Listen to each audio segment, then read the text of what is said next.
Shalom all. Ariel Tzadok here from the KosherTorah School. You find us online at www.KosherTorah.com. Welcome, Shavua Tov. It is Saturday night here after Shabbat in Allentown, Pennsylvania, which is becoming a very lovely experience. I have to admit, I had my questions about moving into this community, but since coming here and getting involved with the local synagogue and everything else, been meeting lovely people, and it's become a very, very enriching experience.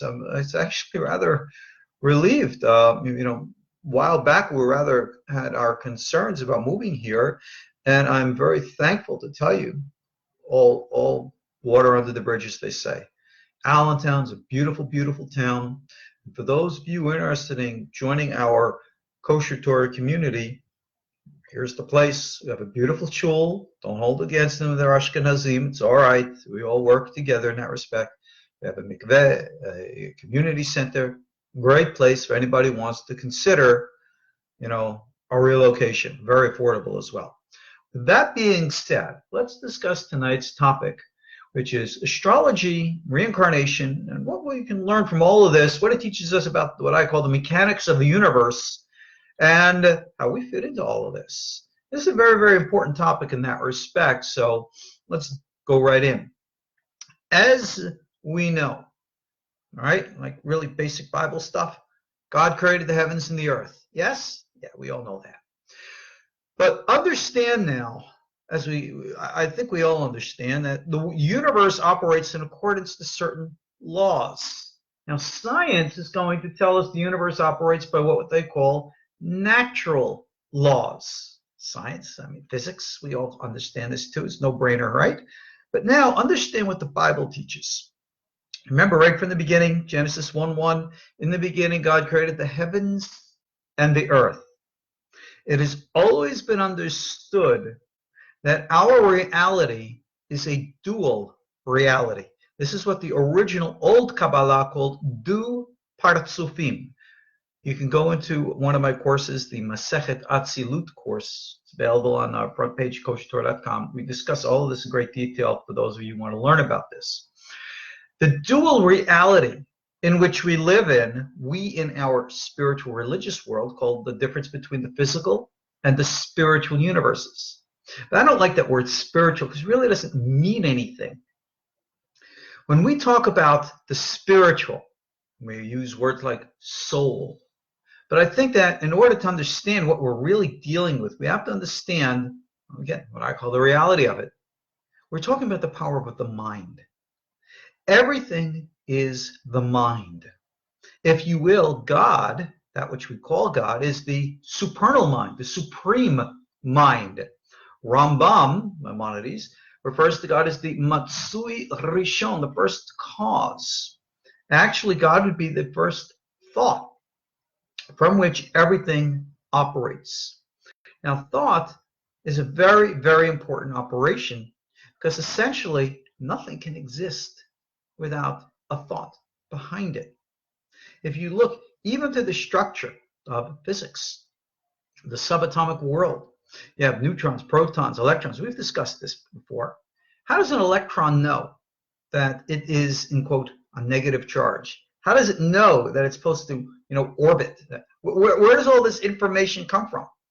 Well, secular science will say it's the laws of nature. Well, if you have laws of nature, then by all means, there must be, by logic, a lawgiver.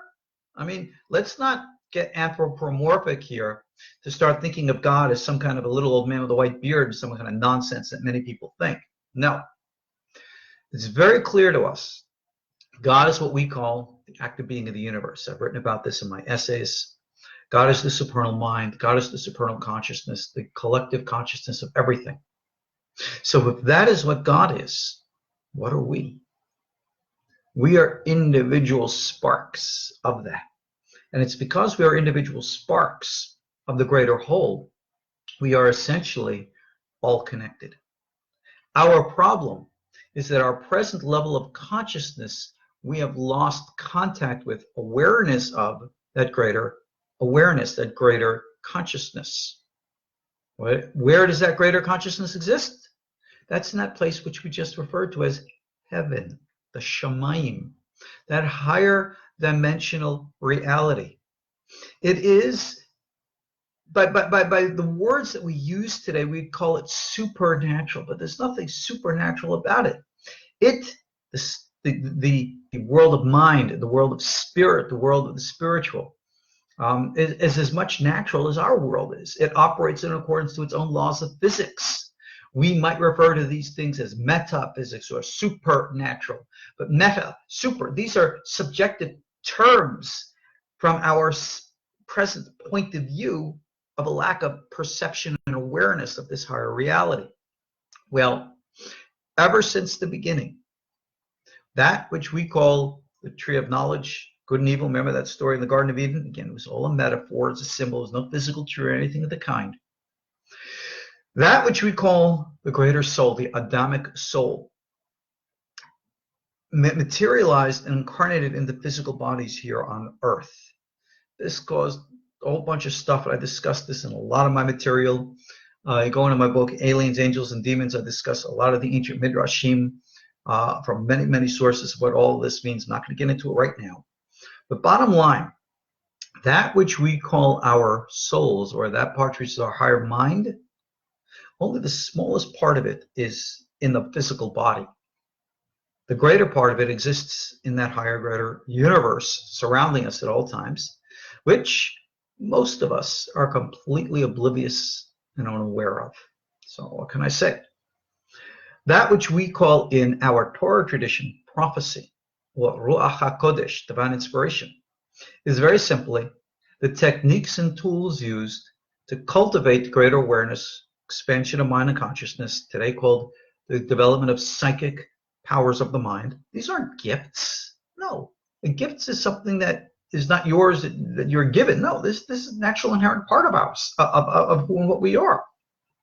Even Maimonides makes this very clear in the Moreh Nebuchim. Again, I talk about this in all our classes because this is the foundation of that Aliyah, the Ascent School of Kabbalah, which is what we teach here in KosherTorah. So understand consciousness, spirituality. Everything operates in accordance to natural laws. Natural laws by the natural lawgiver, that which we call God. So, ever since, again, the beginning, the prophets of the Bible, the sages after them, have always known this, not only as an academic reality, but as an experiential one.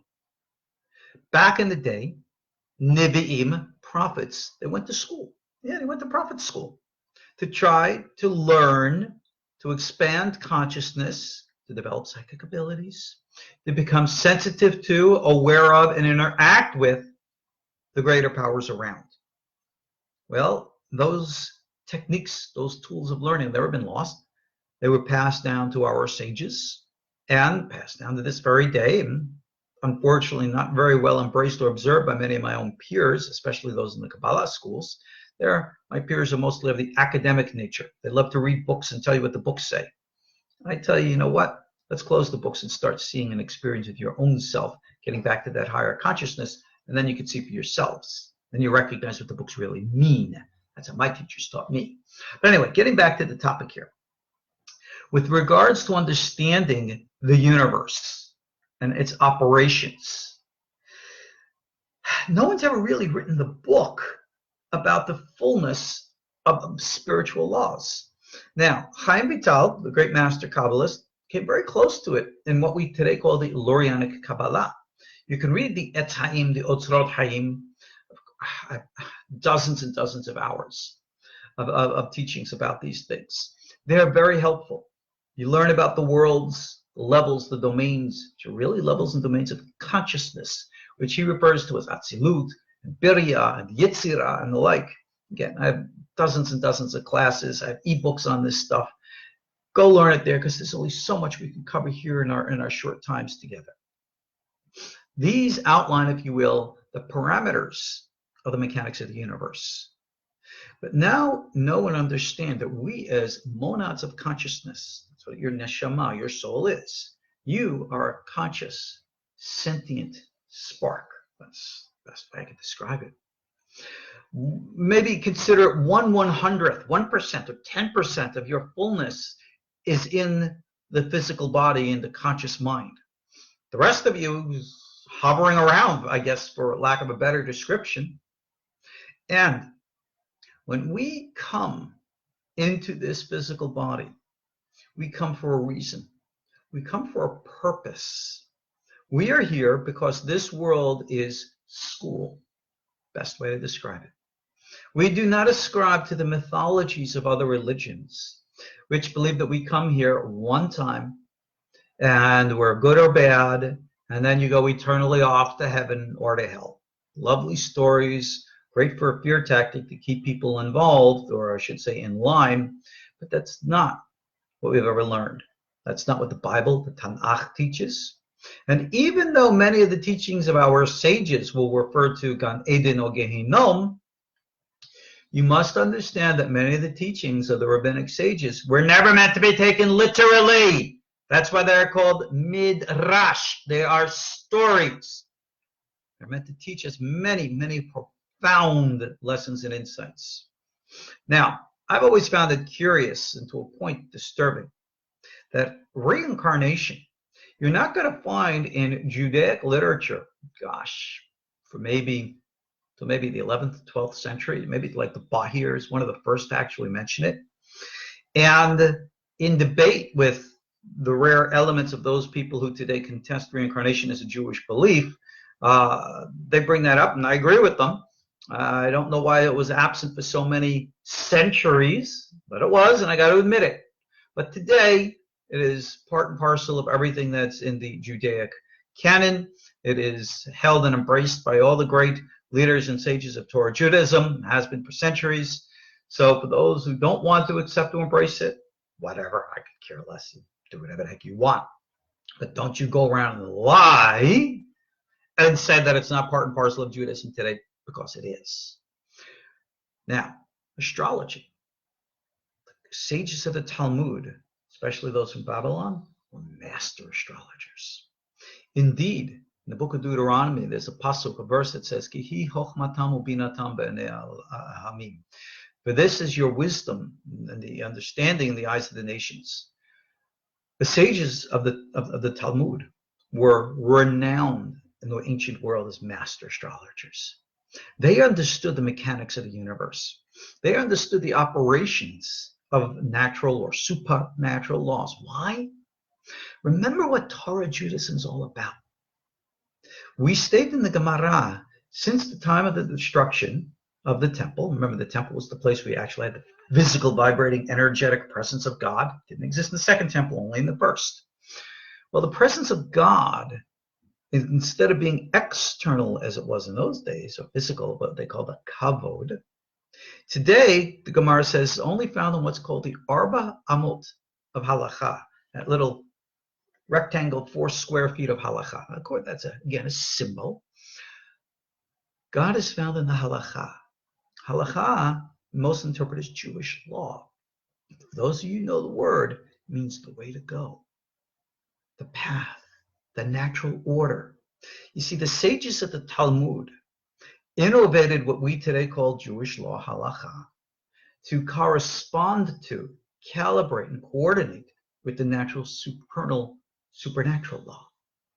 That is why halacha is so important to us, because by living right, correctly, we harmonize with specific energetic patterns in the universe, which they understood very well, and therefore enabled the people to calibrate a lifestyle which would be beneficial to themselves and to the world around us.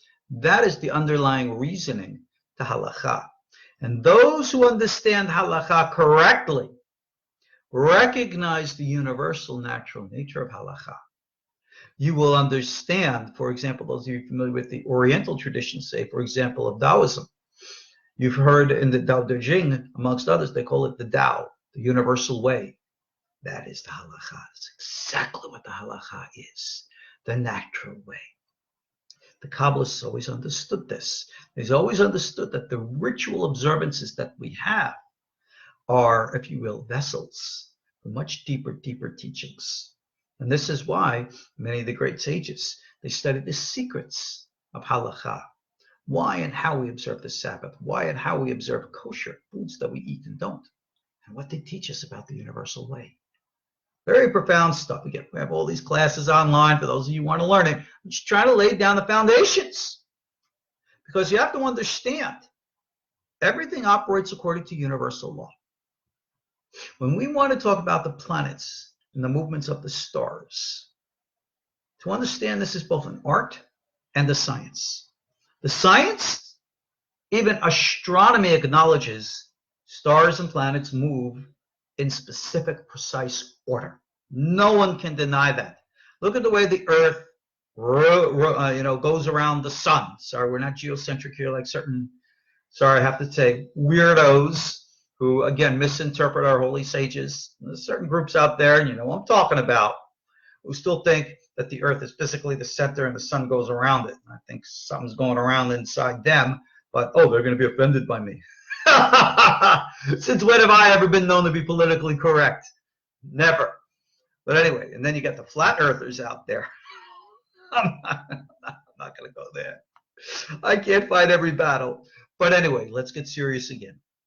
The order of the universe, the way of things. Do stars and planets have an influence upon life on Earth? Every secular scientist will say, look at the power of the sun. Look at the power of the moon. Absolutely. In every single which way. Now I'm going to say, well, that's only physical. Yeah? There's also a psychological component to it. And a lot of modern science know this too. But now let's talk about all the other planets. According to classical astrology, you had what was called the 7 planets. The sun, the moon, Mercury, Venus, Jupiter, Saturn. In other words, the planets which were visible to the eye in those days. Today, with telescopes and the like, we have awarenesses of the outer planets and everything else. It has always been believed that these movements, I think that's a better way to refer to it, movements, would be able to express some type of cosmic influence from that higher dimensional plane into the physical. And therefore, by watching the orbits of the different planets, now this is very, very space specific to Earth, where we are today, where our souls are incarnate today. All these energies interact with one another and create a matrix of such. I know you love that word, matrix. Create an order of such, a halakha of such, wherein which those with the learning can recognize patterns of operation in the order of things. These are called astrologers. Our sages in the Talmud were master experts of this. They saw the patterns, they recognized that, and by observation could see how these patterns had influence upon human behavior at the individual and at the collective level. In all due respect to myself, I am aware of these things, but I am not a master astrologer.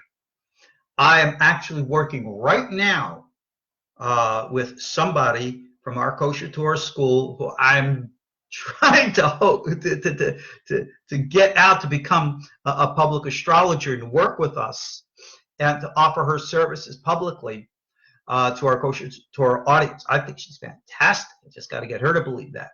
And I've become aware now of even a second young woman who I believe has these abilities too, and I'm looking forward to interacting with her, getting to know her better, and God be willing, maybe I can bring her in to work with you guys as well. Because the science of it, knowing where the planets are, you can get from what they call an ephemeris. You can look that all up. What does it all mean? That's the key. That is an art. Interpretation. Remember consciousness, awareness? Here's where things get very, very interesting. In our Torah tradition, remember we said they had the dual worlds? Well, there's also higher levels in relationship and awareness within God. How we come and understand God in the later Kabbalah, the Ariel is called a partsuf, which means a face. What kind of face do we see when we look at God? The two most general, I'm being very generic, we can call it higher face and lower face.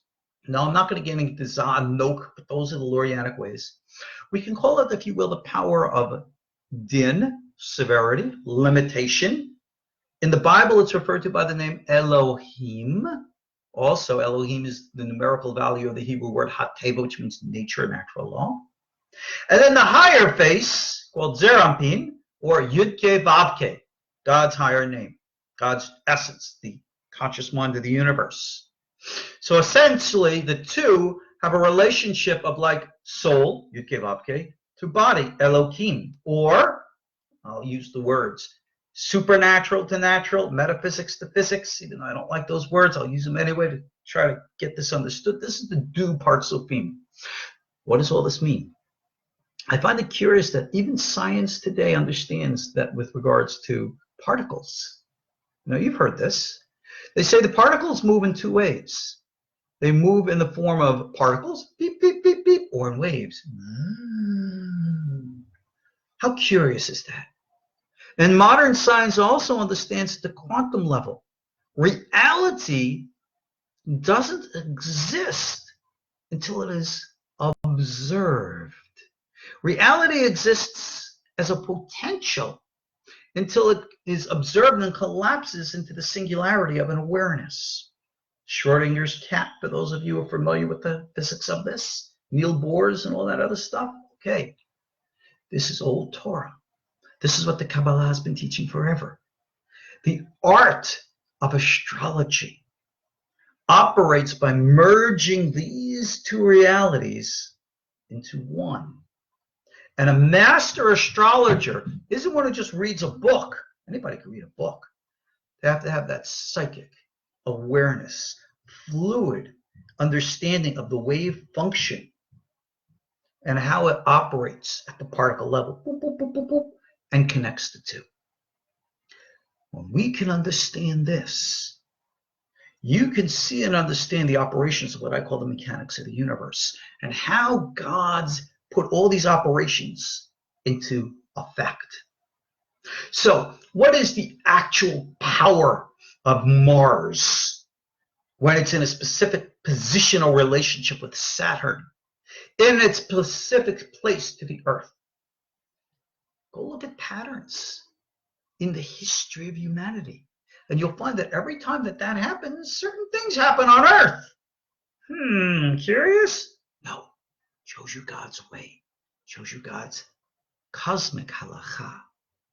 And this one who can connect into the deeper realms and levels of the mind understands this and can bring to you and to me insights and awareness into ourselves. The planets then serve almost like the tool or the vessel for the psychic intuitive mind to see through.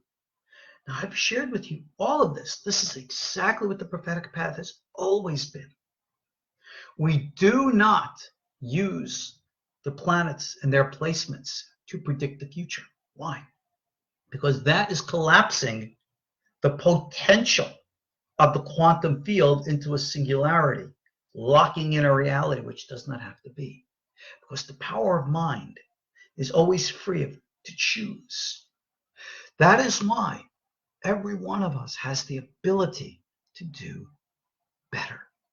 Regardless of what the mechanical operations show, we can shift by altering from the particle function into the wave function, by going from the Elohim level to the Yud-Keh Vav-Keh level, from going to earth, rising to heaven, from looking at the face of Nok to the face of Zah. It all works the same, all these same metaphors. This is why we cultivate Ruach HaKodesh. This is what our sages have always taught us to do. And other meditative traditions around the world do the exact same thing. So this is why you're reading like the prophets. They say, you want to go look at your astrological predictions and say, this is definitely going to happen to you. Not necessarily. But remember something very profound that our sages taught. In the Gemara Tractate Shabbat, They said, Ein mazal, I'll get this right now, leYisrael, to Israel. I know many people say, well, Jews aren't under astrological influence because Jews are better. You know something? That racist BS is worth about the toilet paper that you used, you know what. Anybody who thinks that a Jewish soul is better than a non-Jewish soul is a racist. Oh, I'm sorry, I'm going to say it because I really want to. You're a racist asshole. Very blunt. I know you don't like my rabbiness using words like that, but sorry, sometimes I gotta say it. All souls are the same. Remember Genesis 1:27, God created all of us in the image. Jews and Gentiles are different in function, in purpose, just like men and women. We're all different. We all do different things. Doctors and lawyers are different, right? The mouth, the rectum, all part of the same whole body. We all do different functions. Okay, so let's put all this fairy tale stuff aside because it's insulting, it's offensive to the grace of God. Now let's get to the business. What did our sages mean when they say Ein Mazal Yisrael? There is no astrological influence to Israel. Oh, I'm going to tick off some of you right now. Too bad. Like I said, when am I ever politically correct? Learn a lesson from the famous story of Jacob wrestling with the angel. When was he called Israel? Only when he achieved a certain level of spiritual accomplishment that enabled him to evolve. For those of you who know the Kabbalah of the Ariel, when you speak of the higher face of Zeranpin, there are two faces, Jacob and Israel. They're not the same. When Chaim Vital speaks of the levels of soul, remember you got Nefesh, Ruach, Neshama, Chaya, Yechidah. When you're talking about that, you have the inanimate, vegetable, animal, human, and then the suprahuman, the fifth element. That fifth element of consciousness in our Torah tradition, we call Israel. Not all Jews achieve that level. All Jews are the children of Jacob, Abraham, Isaac, and Jacob, of course. We use the generic term Israel to refer to Jews. Fine. But the spiritual meaning and the true understanding of the term Israel is the higher level of human consciousness. And whoever achieves it is, in quote, spiritual Israel. Probably means you. So it doesn't matter if we're talking about a Taoist monk of Wudan, a Shaolin priest. It doesn't matter if we're talking about a master of the Patanjali Sutras, a shaman from anywhere and everywhere, Native American tradition, a Sufi master, or anywhere else. Everyone, male and female, who achieve this level of connection to the higher self. In our tradition in Torah, we call this Ruach HaKodesh. They become what we call spiritual Israel. And to them is applied the term Ein Mazal Yisrael. Because through the power of consciousness, awareness, they become sensitive to and aware of the dancing movement and the flow of these higher energies in their interactions here on earth. And they know how to get with the dance and live according to psychic, spiritual halacha. That is the secret of what it means to be Israel, and why we would say that those at that level are not subject to astrological influences, because they've risen to the Yud-Kei Vav-Kei level of consciousness as opposed to the Elohim level. And therefore, they're able to move at that wave function as opposed to being limited and bound by the particle function. They're living in what we call the world of tikkun, as opposed to the world of shvirah. All right, this is all Oriental terminology. Go in the Me'otzot Chaim series if you really want to go into the details of the terminology. But this is very important to understand. This is the mechanics and the operations of this universe.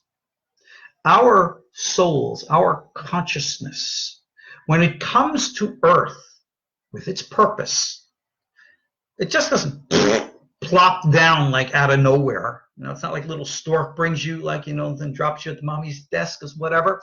No. We come down through the halakha, the order of the universe.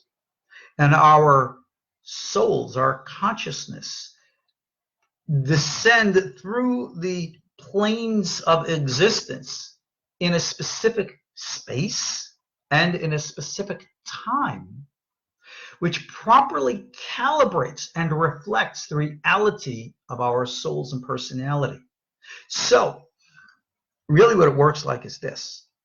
It's not the moment of your birth which defines for you what you are destined to become. On the contrary, it's what you are destined to become that chose the time of your birth, specifically to act as a reflection, to teach you a reflection of what your mission and purpose is.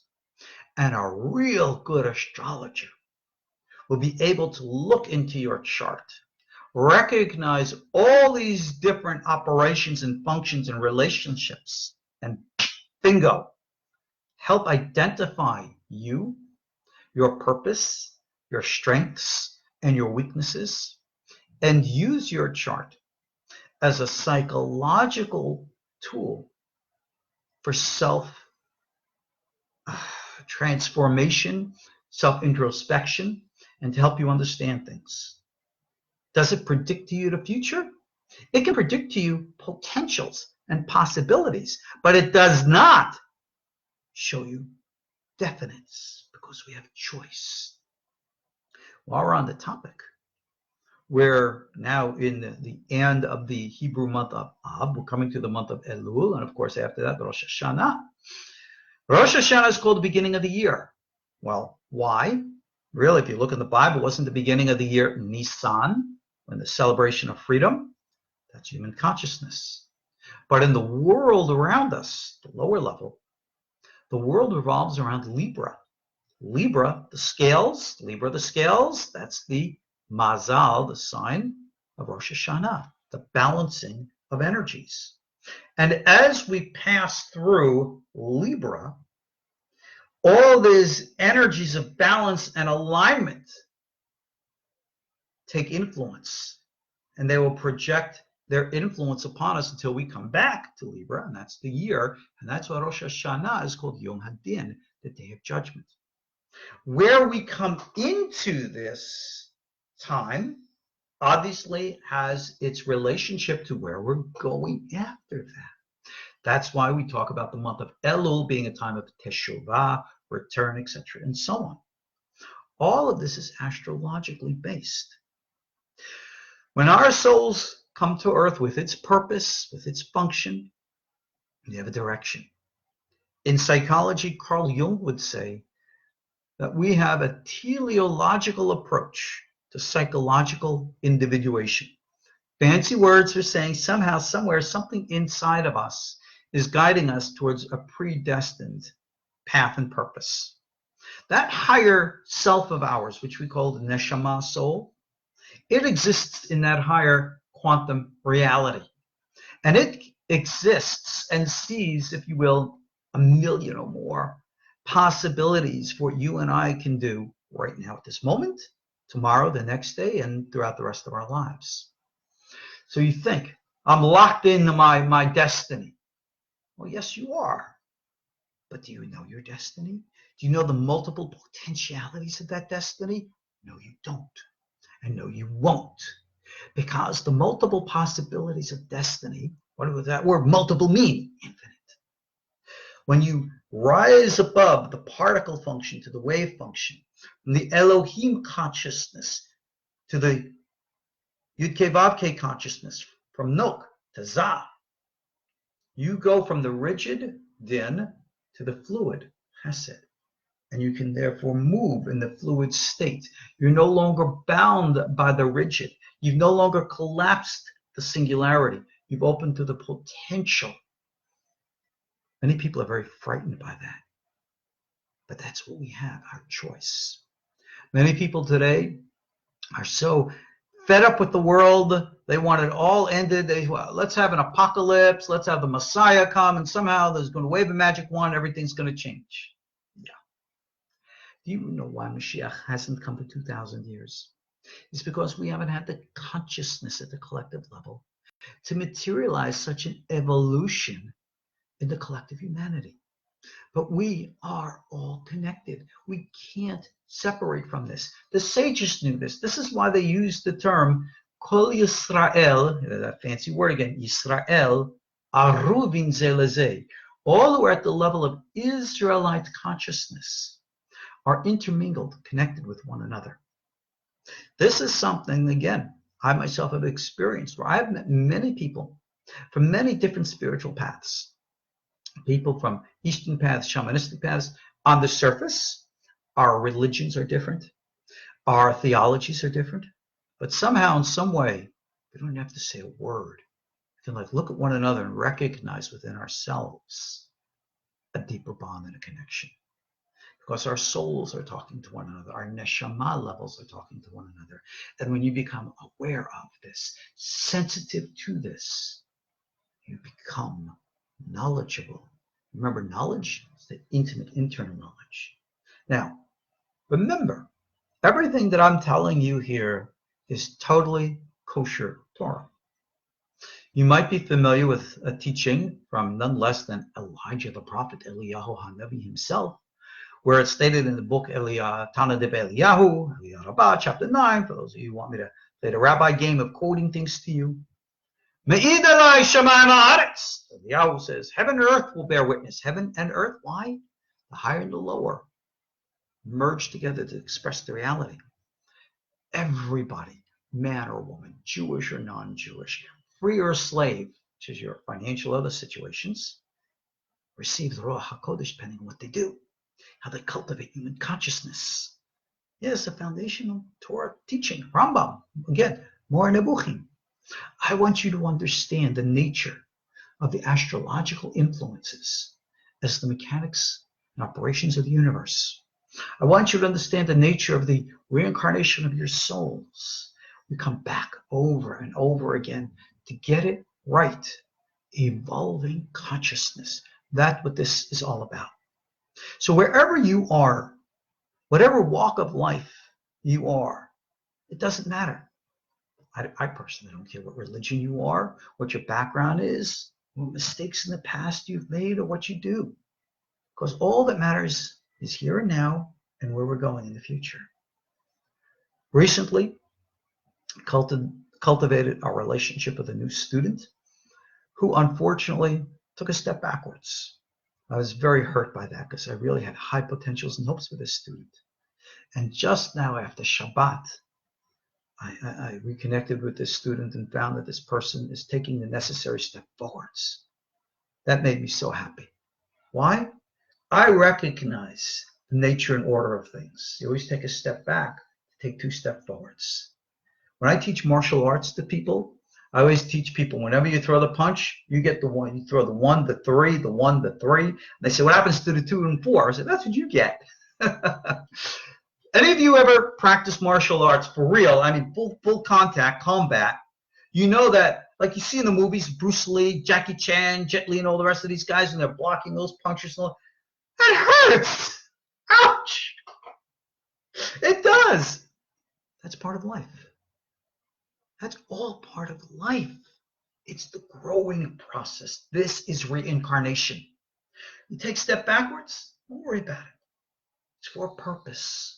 We move forward. We evolve. We grow.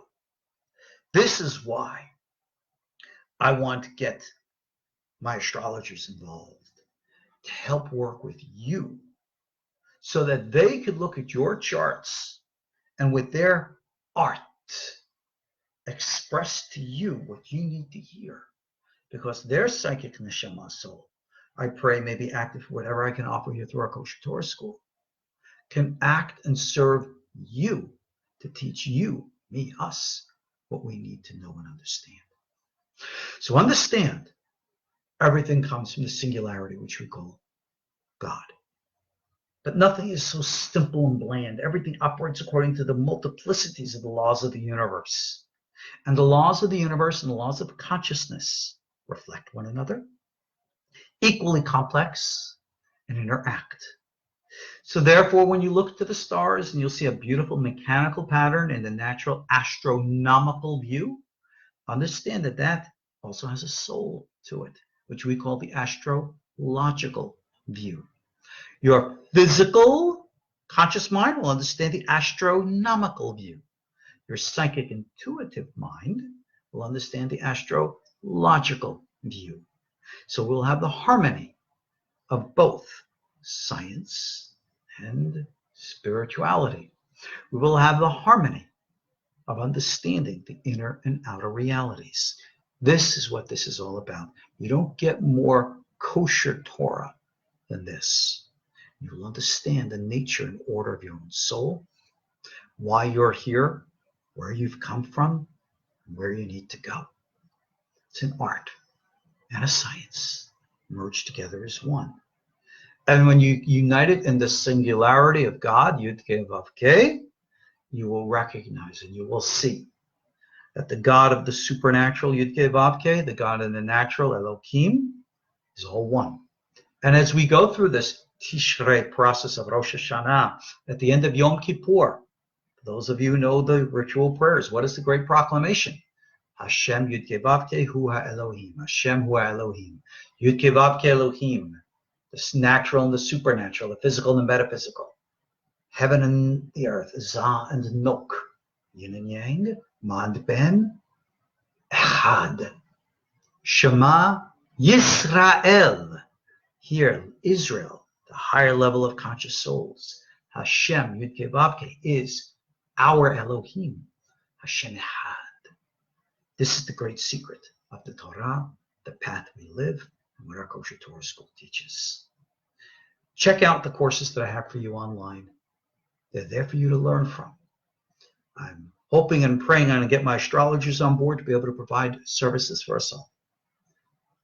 Thank you all for listening. Again, I'm your host, Ariel Tzadok. Come join our school at the Kosher Torah online. I'm just starting right now for the month of Tishrei, a daily 5-minute course in Tikkun Zohar. For those of you interested in getting in on those lessons, come join us, come support us. Let's work together. Thank you again all for joining me as we say Shavua Tov. See you all soon. Shalom.